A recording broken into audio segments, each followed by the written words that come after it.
अस्सलाम वालेकुम। मैं कोई मुकर्रिर नहीं जो तकरीर कर सकूं, मगर इस चंद दिनों मतलब आयशा सिद्दीका जयपुर में रहकर जो कुछ हासिल किया आपके सामने पेश करना चाहता हूँ। मुझे गौर से सुने। आज हम सब बहुत ही अहम और मुबारक मौके पर जमा हुए हैं।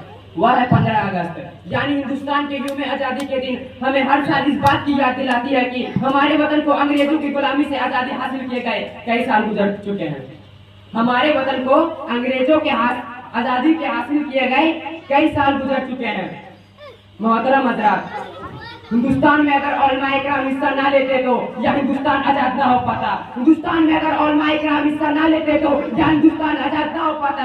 अगर ये सकीले आजादी ना होते तो तहरीक ना चलती। अगर ये सकीले आजादी ना होते तो तहरीक ना चलती। तहरीके वाला कोड ना चलती। तहरीके रेशमी रुमाल ना चलती। तहरीक खिलाफत ना चलती। हिंदुस्तान छोड़ो तहरीक ना चलती। तहरीक ना चलती, तहरीक ना चलती।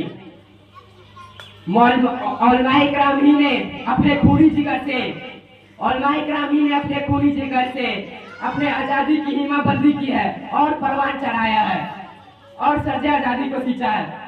हजरात, हिंदुस्तान में सबसे ज्यादा बेदार मुसलमान ही है और जंग आजादी में सिर्फ मुसलमान ही नहीं लड़ा।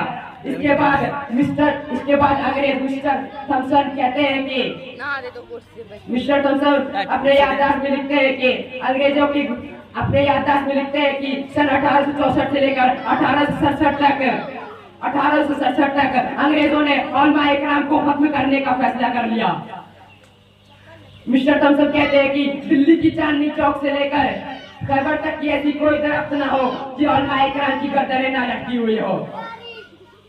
दिल्ली की चांदनी चौक से लेकर खैबर तक की ऐसी कोई दरख्त ना हो कि उलमाए किराम की गर्दनें ना लटकी हुई हो और उलमाए किराम के जिस्म पर तांबे से दागा गया। और मिस्टर थॉमसन कहते हैं कि उलमाए किराम को सुअरों के खालों में बांधकर चलते हुए अंगारों में डाल दिया। मिस्टर थॉमसन कहते हैं कि उलमाए किराम को हाथियों पे खड़ा करके दरख्तों में बांध दिया और पीछे से हाथी चला दिया गया। अंग्रेजों ने शाही मस्जिद में फांसियों का फंदा बनाया और 80 उलमाए किराम को फांसियों पर चढ़ा दिया गया। मिस्टर थॉमसन कहते हैं कि लाहौर की दरियाओं में और 80 उलमाए किराम को बोरियों में बांधकर सेक दिया गया और उस पे गोलियों का निशाना बना दिया गया। मिस्टर थॉमसन कहते हैं कि मैं जब खैमे में गया तो मुझे मुर्देदार की बदबू महसूस हुई। जब मैं खैमे के पीछे गया तो